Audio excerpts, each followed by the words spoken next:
David Foster Wallace knew that transition sentences are one of the most vital aspects of great writing. And let me be honest with you guys here. I absolutely suck at writing transition sentences. I was that guy in the workshop who would turn in some crazy story and everyone would be like, yo, I love this. This was pretty good, but how the hell did we get from over here to over here? And even worse than that, as I'm sure a lot of you guys know, high school writers are not very good at transition sentences. It's kind of something you learn later on.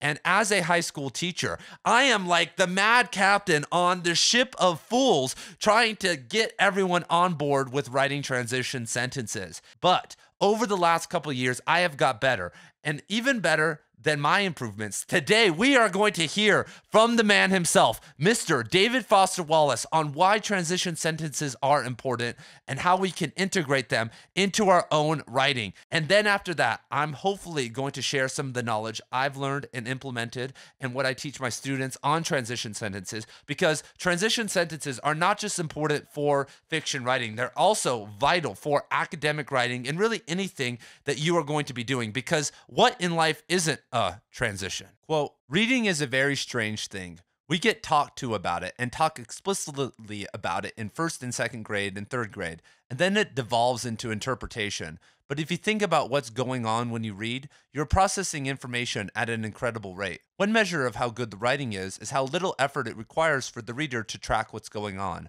For example, I'm not an absolute believer in standard punctuation at all times, but one thing that's often a big shock to my students is that punctuation isn't merely a matter of pacing or how you would read something out loud. These marks are in fact cues to the reader for how quickly to organize the various phrases and clauses of the sentence so the sentence as a whole makes sense. I believe psycholinguists, as part of neuroscience, they hook up little sensors up to readers' eyes and study this stuff. I don't know much about that, but I do know that when you are not punctuating effectively for your genre, or when you fail to supply sufficient transitions, you are upping the amount of effort the reader has to make in order, forget, appreciate, simply to understand what is that you are communicating. My own guess is that at just about the point where that amount, the amount of time that you are spending on a sentence, the amount of effort, becomes conscious. When you are conscious, that is hard. Is the time when the college students' papers begin getting marked down by the professor, right? But one of the things I end up saying to the students is, realize your professors are human beings.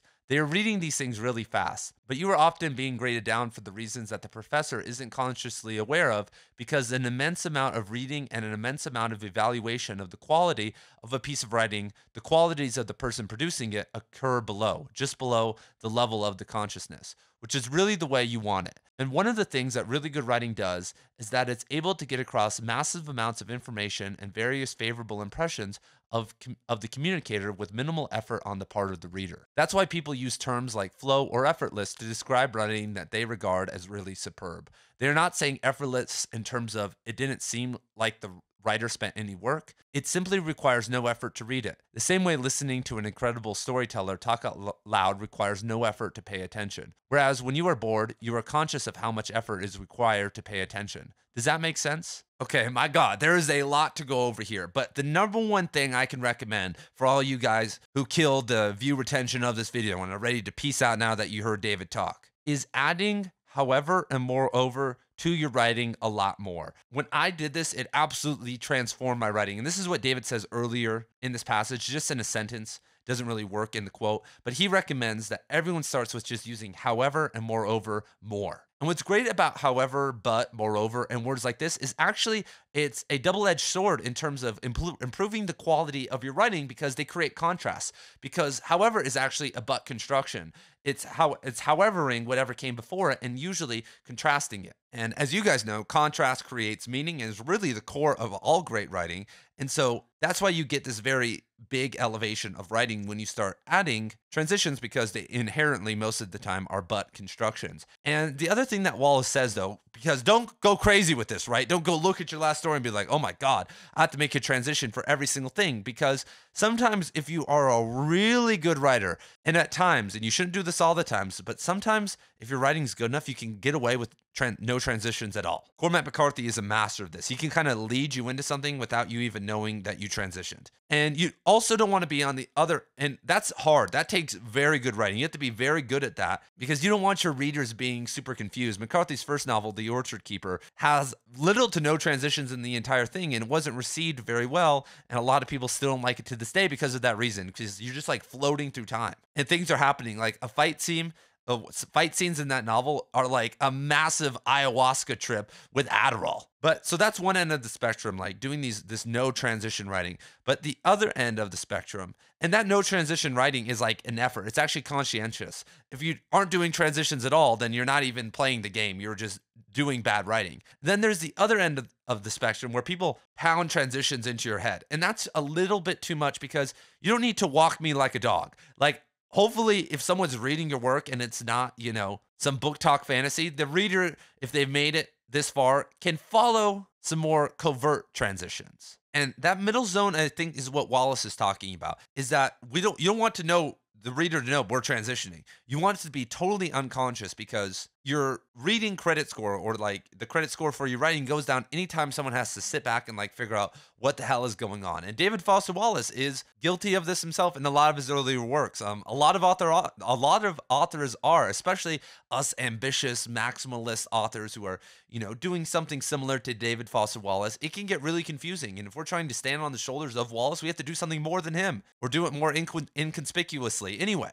that flow state that we all love when we are reading, that you don't necessarily get. You get it with some works in David Foster, especially like the stories in A Girl with the Curious Hair. Sometimes I'm like floating through those. Ones like Little Expressionless Animals and Linden. It feels like a breeze.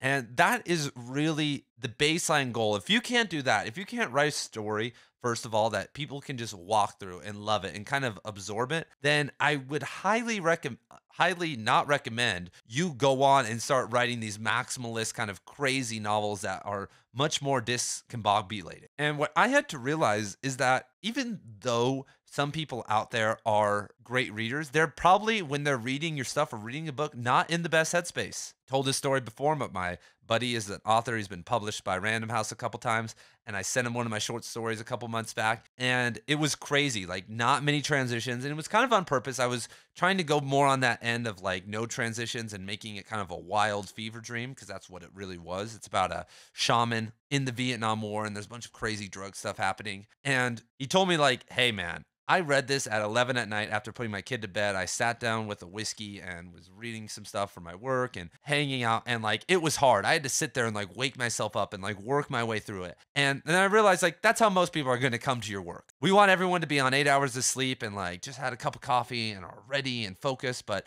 sometimes as a English teacher at a high school, I have to go sub other people's classes on my prep period. I have like an hour off every single day where I'm supposed to be planning, but sometimes they need another teacher to go do someone else's class. So I get in there and I just, usually when you have a sub, you just give the kids an assignment and you sit there. So I sit there and read. And a lot of times when there is a sub, even though I'm a real teacher, it gets loud. And most days I actually have to go over there and sub for another teacher who's absent. And so I'm reading a book most of the time and it's loud. And kids are walking up to me. Hey, can I go to the bathroom? Hey, can I go over here? 8 of us need to go over here. And you're like, I know where you're going. You're going to Chick-fil-A. And if you get in a car accident, I'm getting sued. So you're not going anywhere. But it's annoying. And like, I have to get back into the work. And the harder it is, the crazier it is, then it's not going to be easy. And easy is not everything, but it has to be interesting, because if there's this balance that something hard like Infinite Jest is worth it, because there are these moments like when Don Gately's going through his transitions and talking about sobriety and the light that he's finding and some of the crazy conversations with Hal. I'm in it. I'm like zeroed in. But then there are some other chapters that are like a slog. You're like, Jesus Christ, David, what the hell were you doing? But you keep moving because you know there'll be more good stuff. But if you have never been presented anything good and you're kind of sus about what the hell is happening in someone's story or book or in your own writing, then it's probably good to lighten up on the gas. So now I'm going to kind of walk you through some ideas about transitions. And this is what I teach literally to my high school class. And they are 14-year-olds in a non-honors class. They are just getting into high school. In Arizona, I think we're ranked, 48th in the country for education. And they get this. So, you have to sometimes make it fun. And so here we go. So one of the, axiomatic progenitors of transitions is obviously Hermes, Mercury, who is delivering messages and ideas throughout everyone in Greek mythology, and his ideas of transitions are really instrumental to everything. And I'll hop in here so you guys can see me, but everything we are communicating, everywhere we go, has a massive system behind it built on transitions, these unseen transitions that David Foster Wallace is talking about. And so when you look at a system of transitions in America, like for instance, just like the roads, or what it takes to, do radio waves or the internet, it's massive. It's not just the tower, it's where the supplies came from, and the movement of information and the supplies across the country, and the wheels, and it's almost endless. It never really ends. And as always, I actually didn't ask this. So I was giving this presentation. This is actually kind of funny. I'm giving this presentation, and that day the principal just walks in, admin, they walk in sometimes, see what you're doing, make sure things aren't going too crazy. And I'm in there and I'm giving this presentation, and some kid asks, like, what, Mr. Kadnack, what in life isn't a transition? And I'm like, oh God, and I'm sitting there and I start answering the question, because it's like the biggest existential question, because isn't every single moment of life a transition? We're just in a constant transition. And I start going off about that and talking about philosophy, and I'm losing them, man. These kids are 14, I'm going on about Schopenhauer, or Spinoza's influence on Schopenhauer, and the concept of time not being real. And then I'm like, oh God, the principal's in the room. And I'm like, okay, we're moving on. But this is stemming from nature, this idea of transitions, it's embedded everywhere, that there's this massive hidden network, as we're talking about with this writing, there's this massive hidden network of ideas and information that is happening at an unconscious level. And some of these things obviously are a stoplight. Just something as simple as a stoplight is a transition. Every time you swipe your phone is a transition. The transition of walking and passing and of plants, all transitions. And so what would happen if the transitions in the world only worked 50% of the time, even 99% of the time, because we're living in a world where 99.9% of our transitions work.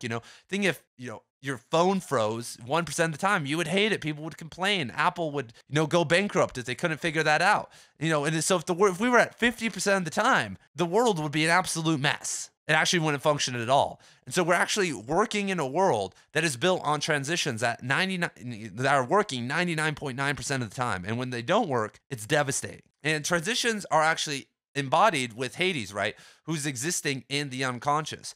And what a transition actually is most of the time, because it's connected to metaphor, is that lightning strike between the conscious and the unconscious. You're connecting this idea. You're taking us, because what Hermes is doing, what Hermes did was actually take the souls to the underworld. You bridge that gap. You make that transition. And the greatest transition that we do all the time is the leap that happens from the conscious to the unconscious. And that's something I really want you guys to feel and to embody. This is what leaping is in poetry. This is where the magic happens with metaphor.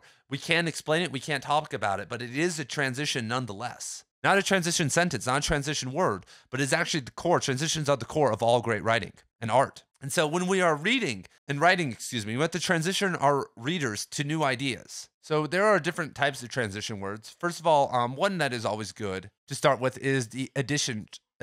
And now this isn't how I'm teaching. Now I'm just speaking to you guys who are adults and who are writers. We, in class, we sit and take it in segments and go very slow. And what we just did might take 30 minutes, to work through it and do some of the, the writing and make sure everyone's comprehending. But now kind of moving past that. So here's some of the examples of transitions. One is addition, like you're adding on to something. You're moving through addition. Simple words just as to, than, moreover, besides, furthermore, and, or in addition to. You're transitioning us from one aspect of knowledge to something greater. The other most important one, in my opinion, and let me move myself over here, is difference. Because as I was talking about earlier, contrast is the root of everything great in writing and of art in general. So words like although, but, conversely, however, in contrast, nevertheless, and yeah, I never say on the other hand or on the contrary. That could work, actually, honestly. Looking at these words, I actually have these. So you should have things printed out, you guys. And so here's my advice to you guys. You should print out a list of transition words and post them, especially if you're getting into this. Post them where you write. I have things everywhere. So, for instance, if I cue you into my wall over here, that little paper you see, that's actually all the words of plants, animals, rocks, and stuff in the desert that I feel like are very important, because I am a desert writer. Live in the desert my entire life. 99% of my writing is about the desert. And so I have all these words here. So then when I'm writing, I can think about them. They inspire me. And at my writing desk over here, I have a list of transition words and other little tips and tricks that help me get back on track. And so I would highly recommend finding in this. I just looked up transition sentences and words and finding a list like this and putting them up there because it will help you. And once again, you maybe won't be subtle enough at the start, but eventually this will help you and you become a savant in transitions. And once again, but and however and moreover, those should be in almost every single piece of your writing. Like the more that there is, you sometimes have to disguise it. And that's what kind of these other words are, although conversely, nevertheless, the more you have this, like I said, the better contrast you have. And this is overt contrast. Obviously you can engage in covert contrast that doesn't have the big but construction punch, but I really want us to be able to be clear, because if we can't be clear, then your beautiful ideas can't get down. Because I noticed that with our community, like David Foster Wallace fans, like anyone who's watching me, like anyone who puts up with me in these videos, your problem is not that you don't have good enough ideas, that your imagination's not strong enough. Your imagination is probably too much. Like mine's too crazy. The problem is you need to reel that back, and you need to reel your writing back and focus on some techniques to deliver these ideas. I guarantee you, every single one of you guys out there have great novel ideas, great short story ideas. Maybe you've already written some. You have ones in the future. Those A+. My use of transitions right now, personally, as someone who's been working on this for years, C+, B-. And I maybe am overrating myself. Probably if I'm comparing myself to the greatest authors in the world, I'm probably at a D+, C-. And so transitions are this meta part of writing that you have to build. It always has to be in your mind. And I feel you guys. You don't want to feel constrained. You don't want to sit there and feel like you have this system and look up at your wall and see all the transition words. Guess what, guys? I want to look out and see this beautiful desert view. But my writing desk is in a closet. I'm out here grinding, everybody. If knowledge is power, then why am I not already king? It's not true. If this meant something, even me, who's a C- transition writer and all this, I would find some success, but we're in a shrinking market. It's harder and harder. So you're going to have to get the technique better and better, because ambitious projects, ambitious ideas, these types of things are looking riskier and riskier to these publishing houses that are losing money and are trying to bet on winning ideas. There isn't as much room. Cormac McCarthy lost money on every single one of his books until he published All the Pretty Horses.